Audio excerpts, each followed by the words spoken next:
இன்னைக்கு எங்க வந்திருக்கோம்னு பாத்தீங்கன்னா ஃபியூச்சர் சாம்பியன்ஸோட கராத்தே அகாடமி தான் வந்திருக்கோம். ஸோ இன்னைக்கு வந்து பசங்க வந்து பாத்தீங்கன்னா பெல்ட் கிரேடிங் எக்ஸாமினேஷன் பண்ணிட்டு இருக்காங்க. ஸோ இதோடைய master sensei mister Rangarajan meet பண்ண போறோம். வாங்க பார்க்கலாம். வர்ற ஸ்பீடுக்கு ஃபுல் ஸ்பீட்ல வாங்க. 1 2 லாக், அவ்வளவுதான். கை ஃபுல்லா லாக் ஆயிடும். 2 இங்க இருந்து அப்படியே லாக் பண்ணோம்னா அவங்க கீழே விழுந்துருவாங்க. ஓகே, எதுவுமே பண்ண முடியாது. இந்த இடத்துல வந்து நம்ம பிரஸ் பண்றப்ப இந்த கைப்பிடி வந்து ஓபன் ஆயிடும். ஓகே, அப்ப வந்து உடனே அவங்களுக்கு கொஞ்சம் லேசி ஆகும். புரியுங்க. ஓகேவா? நம்ம யூசுவலா பண்ணுவோம்ல அதே தான். ஓகேவா? எப்படி இருக்கீங்க? நல்லா இருக்கேன் சார். நீங்க எப்படி இருக்கீங்க? நல்லா இருக்கேன். என்ன பண்ணிட்டு இருக்கீங்க? கராத்தே டெக்னிக்ஸ், ஃபைட் டெக்னிக்ஸ்க்காக பண்ணிட்டு இருக்கோம். Okay, belt grading examination. ஆமா சார், இன்னைக்கு பெல்ட் கிரேடிங். அவங்களோட ஃபர்ஸ்ட் பெல்ட்ல இருந்து அடுத்த பெல்ட் போவாங்க. ஒயிட் டு yellow அந்த மாதிரி ப்ரமோஷன்ஸ். அப்படிங்களா? சரிங்க சார். சரி, பசங்க பண்றத பார்க்கலாம். கண்டிப்பா. 3 4 5 11 12 லாங் டிஸ்டன்ஸ்ல தான் ஸ்கோர் எடுக்கணும். ஓகேவா? அடுங்க இருக்கணும். ஓகேவா? இந்த பஞ்சை வந்து நீ கிளியரா ரீச் பண்ணாம. எல்லாமே பார்த்தோம், பசங்க எல்லாம் நல்லா பண்றாங்க. ஸோ உங்க அகாடமி பத்தி சொல்லுங்க. என்னோட அகாடமி வந்து ஃபியூச்சர் சாம்பியன்ஸ் கராத்தே அகாடமி. நான் வந்து கராத்தே மாஸ்டர் வந்து கிட்டத்தட்ட ஒரு 7 இயர்ஸா கோச் பண்ணிட்டு இருக்கேன். என்னோட மாஸ்டர் பேர் வந்து ஷீகான் நாகமணி. அவர் Indian karate குஷின் ரியோல Narasimhan மாஸ்டரோட direct student. அவரோட டைரக்ட் ஸ்டூடெண்ட் நான். அவர்கிட்ட வந்து நான் 2010ல இருந்து கத்துக்கிட்டு இருக்கேன். இப்போ ஒரு 3 இயர்ஸா வந்து ஃபியூச்சர் சாம்பியன்ஸ் கராத்தே அகாடமி வந்து ரன் பண்ணிட்டு இருக்கேன். ஓகே, என்ன மாதிரி ட்ரைனிங்ஸ்லாம் நீங்க கொடுக்குறீங்க? சார், இவங்களுக்கு வந்து ஸ்கில்ஸ் டெவலப்மெண்ட் நிறைய கொடுப்பேன், ஃபிட்னஸ் ஒர்க் அவுட் நிறைய கொடுப்பேன். இவங்க வந்து சொசைட்டில வந்து இப்போ இருக்கிற ஜென்ரேஷன்ல வந்து நிறைய செயின் ஸ்நாச்சிங் அந்த மாதிரிலாம் பண்ணி பசங்க ரொம்ப பயந்துருக்காங்க. ஸோ கேர்ள்ஸ்க்கு வந்து முக்கால்வாசி வந்து அவங்களுக்கு full and full self defence training நிறைய தருவேன். ஒரு பொது இடத்துல போயிட்டு இருக்காங்கன்னா அவங்களை எப்படி பார்த்துக்கணும், அவங்களை எப்படி தற்காத்துக்கணும் அப்படின்றதெல்லாம் அவங்களுக்கு சேர்த்து சொல்லி கொடுப்பேன். எல்லாத்தையும் கேட்குற கொஸ்டின் தான், ஏன் கராத்தே சூஸ் பண்ணீங்க? எவ்வளோ ஸ்போர்ட்ஸ் இருக்கு, கராத்தே ஏன் சூஸ் பண்ணீங்க நீங்க பர்டிகுலரா? ஆக்சுவலா அது வந்து பாத்தீங்கன்னா சின்ன வயசுல வந்து எங்க மாமா வந்து ஒரு ஜிம் மாஸ்டர். அவர் வந்து நிறைய ப்ரூஸ்லி படம் பார்ப்பாரு. அப்போ வந்து ராஜ் டிவில தான் சனிக்கிழமைனா ஒரு நைட்டு மட்டும் அந்த ப்ரூஸ்லி படம் ஓடிட்டே இருக்கும். அப்ப அவர் வந்து என்ன தூங்க விடாமலாம் எழுப்புவார். பாரு இதை பாரு இதை பாருன்னு. அப்ப எனக்கு எதுவுமே தெரியல. நிறைய ஸ்போர்ட்ஸ் போனேன். பட் ஆனா கராத்தேல இருக்கிற ஒரு டிசிப்ளின் வேற எதுலயுமே இல்ல. ஓப்பனா சொல்ல போனா கண்டிப்பா சார். இப்போ எத்தனை பசங்க உங்ககிட்ட இருக்காங்க? எத்தனை சாம்பியன்ஸ் இது வரைக்கும் நீங்க கிரியேட் பண்ணிருக்கீங்க? என்கிட்ட பிளாக் பெல்ட்ஸ் உருவாக்கி என்கிட்ட இதோட வந்து ஒரு 120 பசங்க இருக்காங்க. இது வரைக்கும் 50 பிளாக் பெல்ட்ஸ் நான் கொடுத்துருக்கேன் 3 வருஷத்துல. கராத்தே பண்றதுனால இந்த கவர்மெண்ட் ஜாப்ஸ் எல்லாம் கிடைக்காது, அது வந்து கவர்மெண்டால அங்கீகரிக்கப்படல, ஒலிம்பிக்ஸ்ல இல்லன்னா நிறைய மித்து சொல்றாங்க. மித்துன்னு சொல்ல முடியாது, பட் இருக்கு. பட் அதை பத்தி நீங்க என்ன நினைக்கிறீங்க? ஆக்சுவலா இது வந்து நம்ம ஸ்டார்டிங்ல கத்துக்கிறப்ப வந்து நம்ம ஒரு ஜாபுக்கு போனோம்னோ இல்ல நமக்கு இந்த மூலியமா இது நமக்கு கிடைக்கும்னு நான் எதுக்குமே வரல. நமக்கு ஒரு செல்ஃப் டிஃபென்ஸ் வேணும், நம்ம தற்காப்புக்கு ஒண்ணு வேணும். ஆக்சுவலா கராத்தே அப்படின்றப்ப வந்து ஒரு பயப்படுற குழந்தை கூட உள்ளர வந்ததுன்னா கராத்தே கத்துக்கிட்டா அவங்களுக்கு கான்பிடன்ஸ் லெவல் இன்க்ரீஸ் ஆகுது, போல்ட்னஸ் வருது.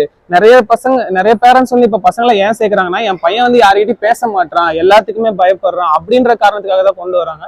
அதை பேஸ் பண்ணி தான் நம்ம அவங்களுக்கு சொல்லி தரோம். நமக்கு தேவை அவங்களுக்கு வந்து போல்ட்னஸ் வர வைக்கணும். கவர்மெண்ட் ஜாப் கிடைக்குதா இல்லையான்றது அப்படி பார்த்தா நிறைய பேர் எவ்வளவோ படிச்சுட்டுலாம் கவர்மெண்ட் ஜாப் இல்லாம இருக்காங்க. சோ அதனால அதை பத்தி ஒன்றும் வரல. இப்போ எனக்கு என்ன டெக்னிக் டீச் பண்ண போறீங்க சார்? இப்போ மோஸ்டா வந்து தெருவாகட்டும் இல்ல சண்டை கத்துக்கணவனோ கத்துக்காதவனோ எல்லாருமே வந்து சண்டைக்கு வந்தானா எங்கேயுமே அடிக்கிறதுல ஃபர்ஸ்ட் ஃபேஸ் அட்டாக் தான் வராங்க. சோ அந்த ஃபேஸ் அட்டாக்கை எப்படி எல்லாம் டிஃபெண்ட் பண்ணும் அப்படின்றத நான் சொல்லி தரேன். சரிங்க. இப்போ நம்ம பிளாக் வந்து ஃபர்ஸ்ட் லெஃப்ட் ஹேண்ட் தான் வரணும், அவங்களோட ஆப்போசிட் ஹேண்ட் வரக்கூடாது. ஏன்னா யூஸ்வலாவே எல்லாருக்குமே வந்து ரைட் ஹேண்ட்ல பவர் இருக்கும். சோ ரைட் ஹேண்ட்ல பிளாக் பண்ணிட்டாங்கன்னா அவங்களால லெஃப்ட் ஹேண்ட்ல அட்டாக் பண்ண முடியாது, ஃபுல்லா லாக் ஆயிடும். அவங்க வர்ற ஸ்பீடுக்கு பிளாக் பண்ணி நம்ம இங்கே அடிக்கலாம். இங்க அடிச்சோம்னாலே அவங்களுக்கு வந்து தலை ஒரு செகண்ட் சுத்தி இதாயிடும். வர்ற ஸ்பீடுக்கு 1 2. ஓகே, அடுத்த ஸ்பீடுக்கு ஃபுல் ஸ்பீட்ல வாங்க. 1 2 லாக், அவ்வளவுதான். கை ஃபுல்லா லாக் ஆயிடும். பிளாக் பண்றோம். இந்த கையை இங்க எடுத்துட்டு போய் லாக் பண்றோம். லாக் பண்ணி அப்படியே திருப்பணும்னா ஃபுல்லா இதாயிடும், அவங்களால எதுவுமே பண்ண முடியாது. ஓகே, சோ இது வந்து ஒரு மூவ்மெண்ட். இது வந்து கொஞ்சம் அவங்க பிராக்டிஸ் பண்ணுவோம் ரெகுலரா. அந்த ஃபர்ஸ்ட் மூவ்மெண்ட் வந்து உடனே வந்துரும். இந்த ரெண்டாவது மூவ்மெண்ட் வந்து ஒரு 4-5 வாட்டி அவங்க பிராக்டிஸ் பண்ணாங்கன்னா வந்துரும். விட்டுறணும். வர்ற ஸ்பீடுக்கு 1 2 இங்க இருந்து அப்படியே லாக் பண்ணோம்னா அவங்க கீழே விழுந்துருவாங்க. ஓகே, எதுவுமே பண்ண முடியாது. நல்லா பாத்துக்கோங்க, இதெல்லாம் கண்டிப்பா யூஸ் ஆகும். ஸோ இது வந்து இந்த விஷயம் வந்து வெளியே உங்களுக்கு அவ்வளோ சீக்கிரம் கிடைக்காது. எக்ஸ்க்ளூசிவா மாஸ்டர் ஷேர் பண்றாரு. இப்போ இது எல்லாமே எல்லாருக்குமே வரல அப்படின்னா அவங்க வர்ற ஸ்பீடுக்கு அவங்க எவ்வளவு ஸ்பீடா வந்தாலும் 2 கையில பிளாக்.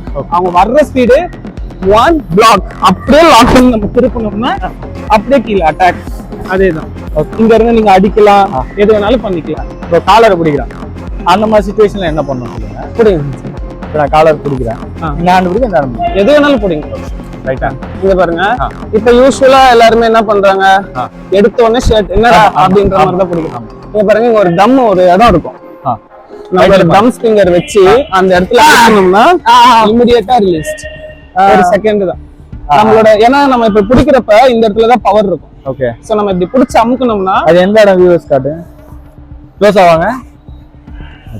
இந்த இடம் இருக்கும், இந்த இடத்துல வந்து நம்ம பிரஸ் பண்றப்ப இந்த கைப்பிடி வந்து ஓபன் ஆயிடும். ஓகே. அப்ப வந்து உடனே அவங்களுக்கு கொஞ்சம் லேசி ஆகும். பிடிங்க. நம்ம இப்படி பிடிக்கிறோம், உங்களோட இடத்த எடுத்துட்டு வந்து இந்த இடத்துல வைக்கணும். இதுக்கு நகை எடுக்கணும்னு எந்த அவசியமும் இல்ல, அவ்வளவுதான். அப்படி பண்ணீங்கன்னா கை ரிலீஸ் ஆயிடும் கரெக்டா இந்த ஏரியா, அவ்வளவுதான். அந்த நர்வ்ஸ் தான். ஓகேங்களா? நிறைய உங்க வீடியோ கூட ஒண்ணு பார்த்தேன், நிறைய கஞ்சா பிடிக்கீங்க. அவங்க எல்லாம் என்ன பண்றாங்க அப்படின்னா, நேரா எடுத்துட்டு வந்து இந்த கழுத்தை தான் லாக் பண்றாங்க. இப்போ ஒரு பொண்ணால வந்து ஒரு பையன் வந்து இது பண்றான்னா, அவங்களுக்கு பலம் இருந்தாலும் அவங்களுக்கு என்ன பண்ணணுன்றது தெரியல, அந்த பிரசன்ஸ் ஆஃப் மைண்ட்ல. சோ அந்த கழுத்தை பிடிச்சாங்கன்னா என்ன பண்ணணுன்றத சொல்லி தரேன். நம்ம கழுத்தை வந்து 2 பேரும் பிடிக்கிறாங்க, பிடிச்சிட்டாங்க. இப்போ உங்களோட கைய நல்லா ஃபுல் பவர் பண்ணி இந்த இடத்துல நம்மளோட இந்த ரிஸ்ட்ல அவங்க எவ்வளவு டைட்டா பிடிச்சிருந்தாலும் நம்ம இப்படி அடிச்சோம்னா இந்த இடம் அப்படியே கை தூக்கிடும், கண்டிப்பா போயிடும். First attack. ரெண்டாவது அட்டாக் அதே போல அவங்க பிடிக்கிறாங்க, இந்த இடம் இந்த இடத்தையும் நீங்க அடிச்சீங்கனாலும் இந்த இடம் லாக் ஆகும்.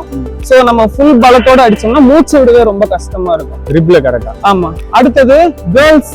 இப்ப இது வந்து யூசுவலா பசங்க பண்றாங்க, இப்ப கேர்ள்ஸ்க்கு அதெல்லாம் பண்ண முடியாது. சோ அவங்க பிடிக்கிறாங்க, நம்ம பிரஸ் பண்ணாலே அவங்க விட்டுருவாங்க.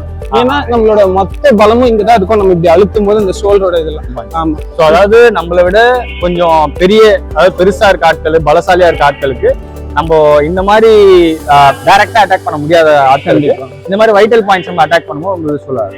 ஆக்சுவலா கராத்தேனா எம்டி ஹேண்ட் அப்படின்னுவாங்க. ஆமா. சோ அதோட மீனிங் என்னன்றது யாருக்குமே தெரியல. Gharana empty, டேனா hand, karate. ரொம்ப யூஸ்ஃபுல்லான இன்ஃபர்மேஷன்லாம் ஷேர் பண்ணீங்க.